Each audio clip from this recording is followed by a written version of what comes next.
Hi කන්න ආස හිතෙන වෙනස්ම විදිහට සැමන් එකක් තෙල් දාන විදිහ තමයි මං අද ඔයාලට අරගෙන ආවේ. වෙනද වගේම අදත් ආදරෙන් පිළිගන්න කුකින් විත් දිලා YouTube channel එකට ඔයාලව. ඉතින් මාව subscribe කරන මගේ videos නරඹන හැමෝටම ගොඩාක් ස්තුතියි. ඒ වගේම ගොඩාක් ආදරේ. ඉතින් ඔයා මගේ channel එකට අලුත් කෙනෙක් නම් subscribe කරලා bell button එකත් all කරලා තියාගන්න කියලා ආදරෙන් මතක් කරනවා. දැන් මේ රස සැමන් එක කොහොමද හදාගන්නේ කියලා බලමු. මම මුලින්ම ඉඟුරු කෑලි 2ක් අරගෙන තිනවා. සුදු ලුණු බික් 4ක් අරගෙන තිනවා. ඒත් එක්කම කරාඹු නැටි 4යි, කරඳ මුංගු 2යි. මේ ටිකම හොඳින් කොටා ගන්නවා. ඒත් එක්ක මම ලොකු ලුණු කපලා අරගෙන තියෙනවා විදි දෙකකට. ඒත් එක්කම ඉඟුරු සුදු ලුණු paste එක. ඒ වගේම අමු මිරිස් අරගෙන තියෙනවා. ඔයාලට කැමති ප්‍රමාණයක් ගන්න පුළුවන්. මම රෝස්මරින් එකක් අරන් තිනවා, කරපිංචා, ඒ වගේම තක්කාලි ගෙඩියක් කපලා අරගෙන තියෙනවා. දැන් බලමු අපි මේක කොහොමද කරගන්නේ කියලා. ඊට පස්සේ මම මේ සැමන් එකේ වතුර අයින් කරනවා. මොකද මම සැමන් එකේ වතුර ගන්නෙ නැහැ. ඊට පස්සේ මේ සෝස් පෑන් එක ලිපේ තියාගෙන මම සැමන් එක මේකටම දාගන්නවා. ඊට පස්සේ මම මේක කෑලි වෙන් කරගන්නවා. ඉතින් මේකේ කටුත් එක්කමයි මම මේක ගන්නෙ. ඊට පස්සේ මම මේකට තෙල් ටිකක් දාගෙන මේක හොඳට බැද ගන්න තමයි යන්නේ. හැබැයි මම ගැඹුරු තෙලේ නෙමෙයි මේක බදින්නේ. මේකට තෙල් හැඳි 3ක් විතර වගේ තමයි මම එකතු කරගන්නේ.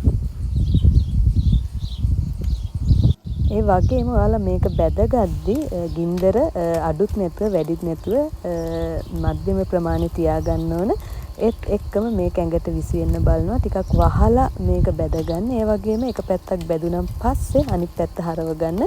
ගොඩක් හර වෙන්න දෙන්නත් එපා. මේ විදිහට සැමන් එක හදාගත්තාම ගොඩාක් තෙල් යන්නෙත් නෑ. ඒ වගේම අපිට මේක දවස් 2-3ක් කල් තියාගන්නත් පුළුවන්.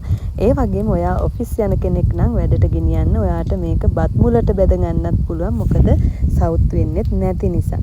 ඊට පස්සේ මම මේක බෙදුනන් පස්සේ තෙල් චුට්ටක් මේකට දාගෙන අබතේ හැන්දක් විතර දාගෙන කොටාගත්ත ඉඟුරු සුදු ලුණු ටික මේකට දාගන්න. ඒත් එක්කම කරපිංචා, රම්පේ තියෙනවා නම් ඔයාලා රම්පෙත් දාගන්න. ඒත් එක්කම කුරුඳු කෑල්ලක්, ඒ වගේම මම මේ කපාගත්ත අම්මිරිස් එකතු කරගන්නවා. ඒත් එක්කම මම ලුණු එකතු කරගන්නවා. ඊට පස්සේ මම මේ රෝස්මරින් එකක් දාගන්න. මොකද මේක දාපුවම ගොඩක් රසයි, ඒ වගේම ගොඩක් සුවඳයි. ඉතින් ඊට පස්සේ මම කහ තේ හැන්දක් දාගන්නවා, ගම්මිරිස් දාගන්නවා. ඔයාලට ගොඩක් සැරට කන කෙනෙක් නම් ඔයාලට පුළුවන් ගම්මිරිස් ටිකක් වැඩිපුර දාගන්න. ඒත් එක්කම කෑලි මිරිස්, ඒ වගේම රස අනුව ලුණු දාගෙන මම මේක කැඩෙන්නේ නැති වෙන්න හිමීට කලවම් කරගන්නවා. මේ වෙලාවේ තෙල් මදි කියලා හිතෙනවා නම් ඔයාලට තෙල් චුට්ටකුත් මේකට එකතු කරගන්න පුළුවන්. මම ඊට පස්සේ පොඩි සියඹලා කෑල්ලක් වගේම තක්කාලි ටිකත් මේ වෙලාවේ එකතු කරගන්නවා. ඊට පස්සේ මේක මද ගින්දරේ විනාඩි 2ක් විතර උයා ගන්නවා. දැන් ඉතින් අපේ මේ සැමන් එක තෙල් දාගෙන ඉවරයි. මේ වෙලාවේ හරිම සුවඳයි. ඒ වගේම කටට කෙලවුනනවා. ඉතින් මේ විදිහට ඔයා try කරලා බලන්න. මම හිතනවා මේ විදිහ කලින් හදලා නැතුව ඇති. ඉතින් ගොඩාක් රසයි. මම කලින් කිව්වා වගේ ඔයාට පුළුවන් මේක කල් තියාගෙන කෑමට ගන්න. ඉතින් තව රසවත් රෙසිපි එකකින්, ඒ වගේම වෙනස්ම විදිහේ රෙසිපි එකකින් අපි ආය හම්බෙමු.